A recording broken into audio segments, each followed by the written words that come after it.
Welcome back to the Marvel Movie Minute, a daily podcast which we disassemble a film from the Marvel Cinematic Universe into 1-minute segments and then examine it in obsessive and occasionally hilarious detail.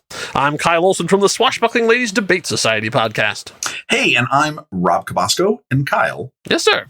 I don't know if I've mentioned this before. When I was 7 years old, northeastern Pennsylvania, second grade, I believe, my parents had procured the services of the local late night TV host magician in northeastern Pennsylvania. His name was Uncle Ted. Okay, he was on the affiliate. Is this the equivalent of like a Bozo the Clown or like a Svengoolie? Svengoolie. Okay, nice. Yes. All right. So Uncle Ted would be the late night host on the weekends of the Monster Theater, right? Okay. On WNEP 16 was the AB. I think even back then it was still the ABC affiliate. He was a magician also, and you could rent him out to come to your birthday party in your backyard. Nice. It was amazing. It was totally incredible. It was just a really nice opportunity to have friends and stuff and do all this. I did not know this until later on, but when Uncle Ted, God bless his soul, because everyone knows him, everyone knew him, grew up with him in that area. He was old at that point. I forget when he passed away at some point in the probably 90s. When he was doing all this, had a sort of an intern assistant behind the scenes helping him. Okay.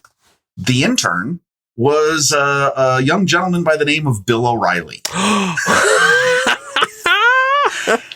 It's so, and that's all I'm going to say about Bill O'Reilly. Yeah. For reasons that you can Google. That's However, right. I always just think that that's hilarious for so many reasons. That's my connection to this minute. That's it. So shout out to our friends in Pennsylvania and also to our friends in Chicago. For those of you who freaked out when you heard both Bozo and Svengoolie at the same time, we're paying homage to our roots here at minute 77 of Iron Man 2 from 2010, director Mr. Jon Favreau. And we're picking up where we left off. Tony has been stirred to action by the message from his dead father. And so where's he going to go? What's he going to do? Well, he's going to hop in his 2010 Audi R8 Spyder 5.2 FSI Quattro pre-production Type 42. License plate Stark 11. That's right. On his way and set down the PCH, the Pacific Coast Highway, to go somewhere. But he's a man on a mission. But a mission requires fresh fruit. So he sees on the side of the road there's somebody selling strawberries. So he pulls off to the side, and the man standing next to his 1979 Toyota truck, the RN30, nice. He stops and has a conversation. And actually, so you think, all right, so this is a pretty simple part. Like the guy only has, like 5 or 6 lines or whatever. It's just basically this conversation and stuff. You just get some guy off the street, starting to pay his dues, whatever. It's a simple part. But oh no, not Jon Favreau. He went big. This is Alejandro Patiño. He has 147 credits on IMDb. What? Yes, this is like legit Hispanic acting royalty. He has got his start on Silk Stockings, Rob. What? Do you remember that back in the day? And also he was in... For you Danny Elfman fans, he was also in The Forbidden Zone. Some of the other highlights I picked out where he was in Bowfinger. He's been on The Shield, Arrested Development, Desperate Housewives, and just though you didn't think his career peaked in the 90s, he was just in The Ballad of Buster Scruggs, which was nominated for an Oscar. Bowfinger. Was that an Eddie Murphy movie? It is. It is the Steve Martin Eddie Murphy movie. Oh yes! Yeah, I love that movie. It is a really good Hollywood insider thing about someone on the outside trying to break into the main thing in Hollywood. So Tony pulls up and actually says how much in Spanish. So Tony Stark knows a little bit of Spanish, which is nice. And the guy says $6. And Tony realizes he doesn't have any cash, so he takes off his watch. And the guy says, well, actually, it's funny. He's credited as Strawberry Man, which is a fun credit to have. He says, no, sir, that's too much. Tony says, no, it's fine. Take it. It's fine. So, Rob, do you know what the significance of this watch is? Oh, no. Wait. I should. You should. Yeah. Okay. This is a deep cut. Some people on the internet recently had gone through it with, now that we have 4K resolution stuff, you can really zoom in.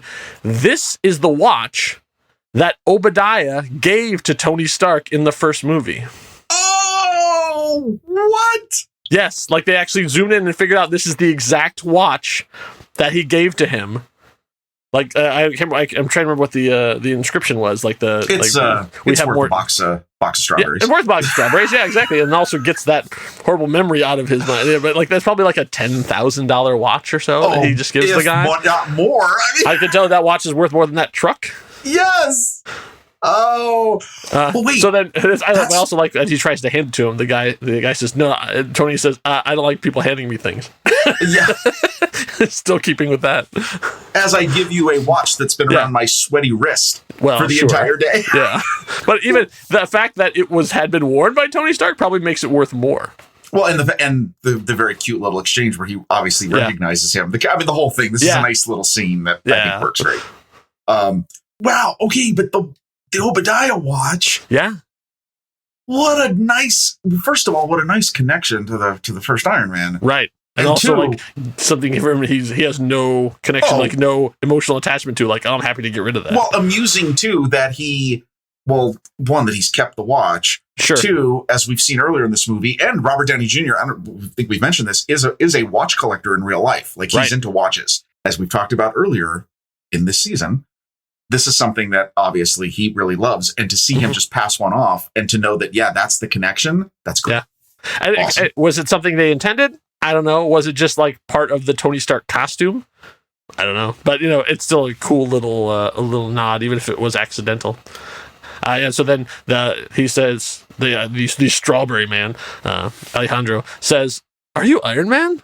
And Tony says, "Sometimes." And as he drives off, then the guy says, "We believe in you." Like, waves at him as he drives away down the Pacific Highway, and realizes that he doesn't have to work the rest of the day. Like, you can take the strawberries and go home, man. You made your day.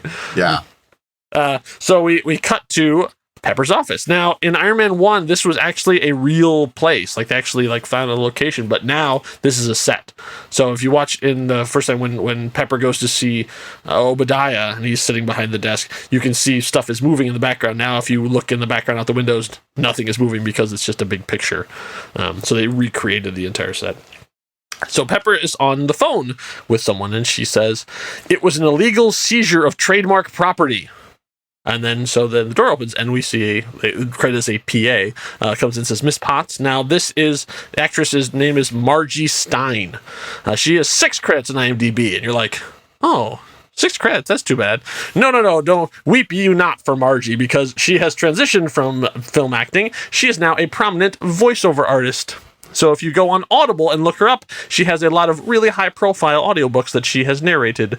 And as someone who has narrated an audiobook, that is not an easy gig. So shout out to her for making a career doing that, because I did one and it was enough for me. So this is actually, she's playing an actual comic book character. She's playing Bambi Arbogast. She was Tony Stark's secretary in the comics, and she was sort of around for decades. Like, she was just always part of whenever they were at Stark International, she was there. Here it's just a sort of been and gone. She first appeared in Iron Man number 118 in January of 179. Rob, do you know the significance of Iron Man number 118 from January of 1979? Because we have talked about it before. Oh, you put me on the spot. I do, because I wouldn't have known this either, but I have the information and you don't, so I like to put you on the spot. Actually, I like looking foolish. That's what is it? That was the same issue that introduced us to Mr. James Rhodes, also known as Rhodey. Oh! They both made their debut in the same issue. How? Okay, hold on a second. When something like this happens in a movie, well, how does this come about? Is there somebody who literally knows all that? Or how do you come up with that? I think so. When you're in the script writing process, I think they'll be like, "Oh, we have to have this person come through and do that," or you have it on the set. They're like, "Oh no, you should have her be," if you've done your research. Obviously, wow. if they had read Iron Man 118 that introduced Rhodey, because why wouldn't they? Because Rhodey becomes War Machine in this one. So why they would go, "Hey, actually, he had another secretary. Why don't we have her in here too?" Oh, that's great. She was created by Mr. John Byrne and Mr. David Michelini. I don't know if I pronounced his name correctly, because he's awesome, and I apologize if I didn't, but he's another comic book royalty. So she's like obviously who can stop Tony Stark? So she's like trying to sort of like, is it okay if he comes in? And Tony's just sort of pushing past. Right. Says relax. Says Mr. Stark is here. And he says he refuses. He's like, I don't. It's fine. I'll just be a second. And so Pepper is still on the phone. Now that's interesting because like this is sort of just like incidental sort of just chitty chatty stuff or whatever. But the more I listen to what she was talking about, the more interesting it is. Now at the same time, there also is a newscaster talking about Pepper at the same time, and we don't need to talk about that, but it's some guy. Nice. So only thing I really basically just like him insulting Pepper for being like she doesn't know how to run a big company and blah blah blah, right. Whatever. So basically more criticism, more of the sky falling around Stark Industries. Can I just say this? It is referencing the host that we talked about in the cold open. Yes. On a now defunct TV show on a still existing news hopefully soon to be defunct. I'm just going to say this. I will say this is that this is not something I would suggest filmmakers do. Yes, I agree. Which is take talking head, the people who are maybe in the real media, and using them like this. Yeah. I really prefer when it's HSN or like some of the established news agencies that exist in the MCU. Agreed. Because here's the problem. This has not aged well. No. At all. Yeah. And again, for all the reasons that you can find out on your own, it's just unfortunate to do it like this. Because all they're trying to do is they're trying to have somebody who's a smarmy, highly hypercritical news commentator throwing this additional garbage on Pepper. You could have done that in a variety of different ways. Right. We saw in Incredible Hulk, they got an actual newscaster and they cast her as a newscaster. Well, you can do the same thing here. It doesn't have to be an actual real person. Like I know they're trying to tie it to the real world. That's fine, but yeah, some of this stuff does not age very well at all, and especially this one is especially egregious. Right now you could have Wolf Blitzer doing a report and it's fine, but in 10 years, who knows? Oh, Wolf. Okay, who knows? That's saying. Oh, jeez. Again, you get the point. So please. Pepper is saying to whoever's on the phone, listen, it's our position that Stark has and continues to maintain propriety ownership of the Mark II platform. The Mark II platform. Oh, she's talking about Rhodey. Yeah. Because Rhodey stole the Mark II. So whoever she's talking to, she's talking about that belongs to us. Like it was still, she says, no, the suit belongs to us. And then, yeah, but you're not Bert. And then she says, yes, it does. So whoever this is, she's talking to, she's basically saying that they have a legal right to get their property back from the United States government, which is going to be a very interesting lawsuit. We'll see how that goes.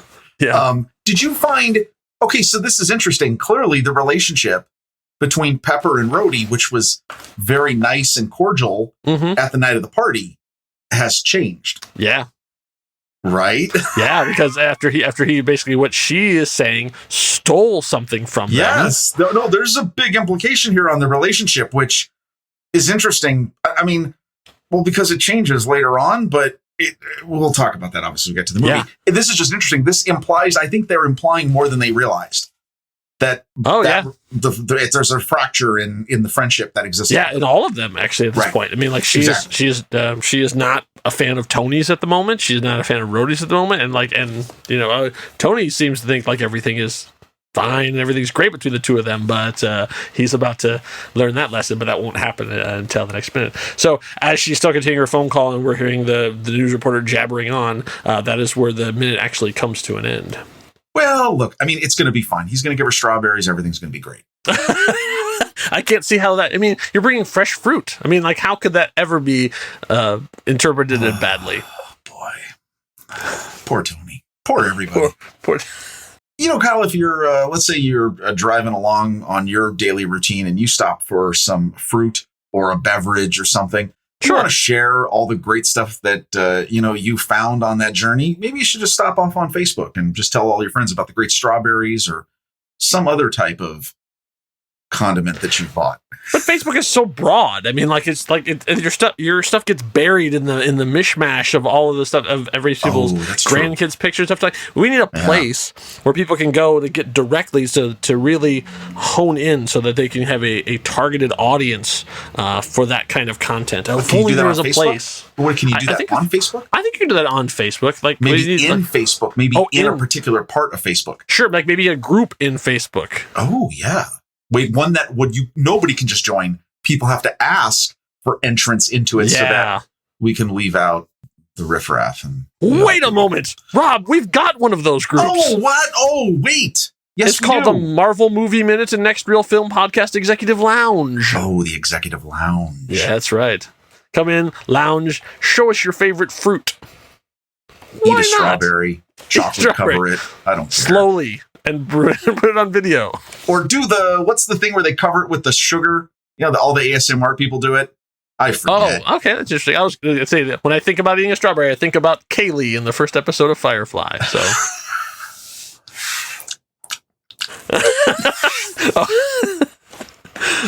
But you can do your own. You can do your own Tony Stark impressions on our Facebook group, facebook.com/group/the next reel. And you can ask for membership. The only reason we do that, we're trying to keep out the bots and the weirdos. The rest of you are welcome. Yeah. Make sure to join us for minute 78 when Pepper Potts actually gets off the phone and we find out how special strawberries are to her. You don't want to miss it. Enough said. Bye.